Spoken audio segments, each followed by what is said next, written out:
शुक्ला जी नमस्कार। आज का जो आजकल आज कई विधानसभाओं के चुनाव चल रहे हैं, असम से लेके पौंडीचेरी तक। और आप देख ही रहे हैं कि बीजेपी और टीएमसी बंगाल में दोनों ही अपनी अपनी ताकत लगाए पड़ी हैं। तो विशेषकर बंगाल में जो चुनाव होने वाले हैं उसके प्रति आपका क्या नज़रिया है, क्या आपका आकलन है कि किसकी संभावनाएं प्रबल हो रही हैं, आने में किसकी संभावना ज़्यादा है? आप उसको बताएं, कृपया स्पष्ट करें। देखिए, चुनाव असम से लेकर केरल तक हुए।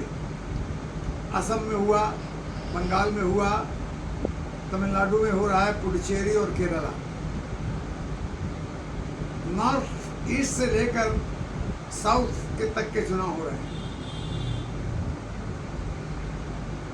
इन चुनाव का जो मैंने विभिन्न स्रोतों से जानकारी प्राप्त करके, कई जगह बात करके, कई पत्रकारों से चर्चा करके और सट्टा बाजार का भी अध्ययन किया मैंने, तो मैं कह सकता हूं चुनाव बड़े मिश्रित और बड़े चौंकाने वाले होंगे। हमारा आकलन यह है कि असम में भारतीय जनता पार्टी की सरकार फिर से पूर्ण बहुमत को प्राप्त करती हुई दिख रही है। अगर सट्टा बाजार की माने तो भी असम में सरकार बनती हुई भाजपा की दिख रही है। अब आइए केरला। केरला में जो वर्तमान सत्तारूढ़ पार्टी वामपंथी पार्टियों का सरकार है वो जाती हुई नजर आ रही है मुझको, और कांग्रेस लेड गवर्नमेंट बनती हुई वहां दिख रही है। जो कांग्रेस का मोर्चा है वो एनडीए यानी भाजपा वहां पर जो है मुख्य रूप से उसका बहुत ज़्यादा विकास वहाँ नहीं हो पा रहा है। अगर उसकी 5 सीटें भी आ जाती हैं, 1 2 3 4 5, तो ये उसके लिए उपलब्धि होगी। पुडुचेरी में हमको एनडीए की सरकार आती हुई दिख रही है। लेकिन तमिलनाडु में मेरे अपने जो आंकड़े हैं और जो मेरी जानकारी है, और अगर सट्टा बाजार पर विश्वास करें तो वहाँ पर स्टालिन गवर्नमेंट फिर से आती हुई यानी डीएमके की सरकार बनती हुई नजर आती है। जो मुख्य मुद्दा है वो बंगाल है। बंगाल में भाजपा ने प्रतिष्ठा का प्रश्न बना लिया। देश के गृह मंत्री अमित शाह ने वहां डेरा डाल दिया।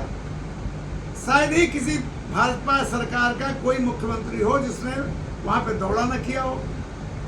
अपने उत्तर प्रदेश के योगी जी की वहां बड़ी डिमांड रही। मोदी जी ने वहां बड़ी सार्वजनिक सभाएं की। भाजपा ने इसको अपनी प्रतिष्ठा का प्रश्न बना लिया और एन केन प्रकारेण हमको बंगाल में फतह करनी है, इसके लिए पूरी ताकत अपनी झोंक दी है। अच्छा, मतलब जो हमारी जानकारी है, जो मैंने अनुभव किया है, बंगाल का चुनाव बड़ा चौंकाने वाला रिजल्ट देने वाला है। हमारे हिसाब से ममता बनर्जी को बढ़त हासिल है, क्योंकि गांव की जो जनता है और जो उन्होंने 1500 रुपये हर महीने महिलाओं को दे रही हैं, तो ग्रामीण जनता में और ग्रामीण महिलाओं में उनका प्रति आकर्षण है। ग्रामीण जनता, ग्रामीण महिलाएं प्लस मुस्लिम, 100% मुस्लिम इस बार फिर से ममता बनर्जी के पास जा रहा है। जो थोड़ा बहुत इधर उधर जाता था वो भी इस बार ममता बनर्जी के पास जा रहा है। तो मुस्लिम, महिलाएं और ग्रामीण अंचल में ममता बनर्जी का जोर ममता बनर्जी को आगे कर रहा है, ऐसी मेरी अपनी जानकारी है। बहुमत मिलने जाए ये ममता जी के लिए बड़ा लाभकारी होगा।